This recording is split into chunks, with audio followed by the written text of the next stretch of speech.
Bismillahirrahmanirrahim. Assalamualaikum warahmatullahi wabarakatuh. Waalaikumsalam warahmatullahi wabarakatuh. Takbir. Allahu Akbar. Saudara-saudara, segala puji bagi Allah atas takdirnya hari ini kita masih diberi nilai yang sangat tinggi oleh Allah, yaitu keimanan kita. Sebab tanpa keimanan tidak mungkin kita mau capek, susah, dan banyak resiko lainnya dalam mengambil peran ini. Yang kedua, tentunya kita masih bersyukur di Indonesia dalam pengertian dengan banyak dari corak ragamnya masih bisa kita bersuara. Untuk itulah dalam konteks suara tadi, saya ingin pemikirannya digarisbawahi berdasarkan umul kitab kita, surat Al-Fatihah, mulai dari Ihdinas Siratal Mustaqim. Kita minta ditunjuki jalan yang lurus kepada Allah. Yang mana yang lurus itu? Siratal ladzina an'amta alaihim. Jalan yang lurus itu adalah jalan orang-orang yang Allah beri nikmat. Ghairil maghdubi alaihim.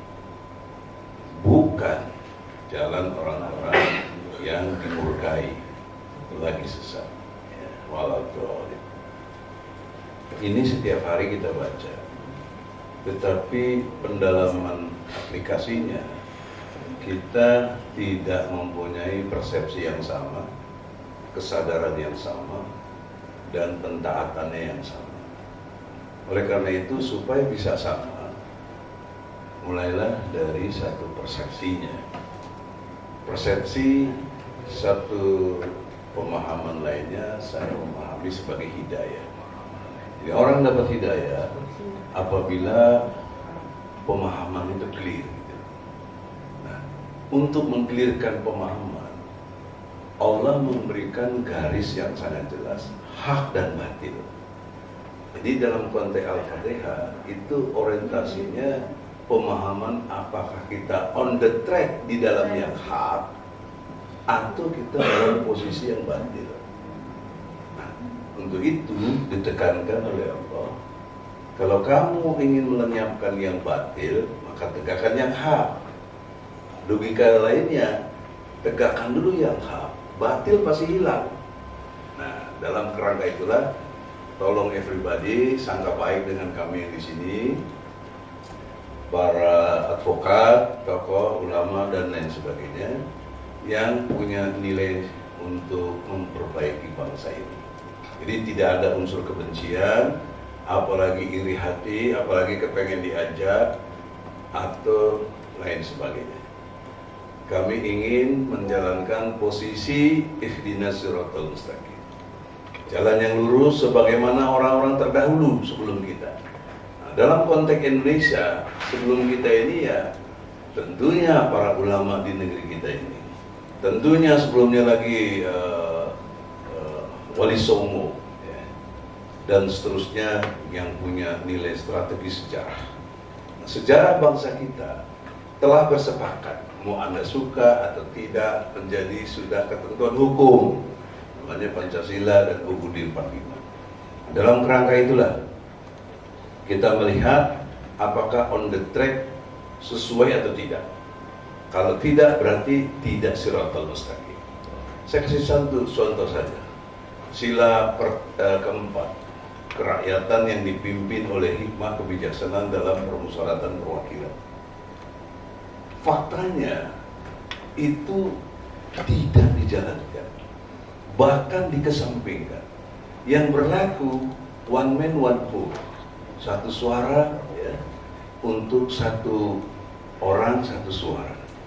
Ini kan pendekatannya liberalis kapitalis, bukan Pancasila. Nah, ini aja udah penyimpangan bangsa ini ya. Kalau dihitung dari segi reformasi sudah 25 tahun kita berjalan, sudah satu generasi. Jadi penyimpangan itulah yang ingin kita ingatkan dalam 3 kerangka, 1 hukum, 2 politik, 3 ekonomi. Dalam kerangka inilah Saya mulai dari hukum, karena hukum itu yang panglima di negeri ini. Sehingga kalau hukum diabaikan, semuanya ekonomi politik juga jadi berantakan. Nah, dalam perspektif hukum, kita telah dimulai penyimpangannya itu justru dari Mahkamah Konstitusi. Ya, di situ lahirnya putusan 90. Unsur nepotismenya sudah jelas. Tapi kontradiktifnya di putusan MK dinyatakan tidak ada nepotisme. Maka logika hukumnya, kalau tidak ada nepotisme, berarti Gibran bukan anak Jokowi. Itu logika sederhana. Dan Jokowi bukan bapaknya Gibran. Dan seterusnya lah. Si Usman juga jadi bukan iparnya atau pamannya. Itu logika sederhana dalam pemahaman ilmu hukum. Nah, oleh karena itu berlanjut dari situ, sayangnya teman-teman kita 01, ya, bahkan juga 03 tidak melihat ini sebagai satu gerakan yang harus dihentikan. Berlanjut terus, akhirnya diterima oleh KPU. KPU menerima lagi pendaftaran, padahal sudah hari yang kedua lewatnya itu. Penutupan tanggal 25, ini tanggal 27 baru daftar. Masih diterima. Itu di mana logikanya gitu loh. Ya. Itu pelanggaran-pelanggaran hukum yang serius. Kemudian lagi akhirnya ikutlah terus pemilu karena diterima. Dan para capres menyatakan, mari kita bertarung secara jujur elegan. Udah bertarung nggak jujur nggak elegan, diterima lagi putusan terakhir. Dihormati lagi. Nah, ini kan cara-cara berpikir hukum yang tidak beradab dari perspektif ihdinas siratal mustaqim tadi. Jadi saudara, akar masalahnya di hukum inilah mulailah berkembang kepada segala sesuatu yang menjadi keadaan ini tidak baik-baik saja. Sekarang poin pentingnya adalah soal legasi. Kalau tadi Ahmad Hasinuddin juga ada tulisannya, legasinya itu dari Jokowi ini banyak yang nggak benar, janganlah diikuti oleh Prabowo. Tapi kalau mengingat flashback tadi Al-Fatihah, Jokowi bisa hadir ke Jakarta kan karena Prabowo yang bawa menjadi gubernur, ya. Itu fakta sejarah.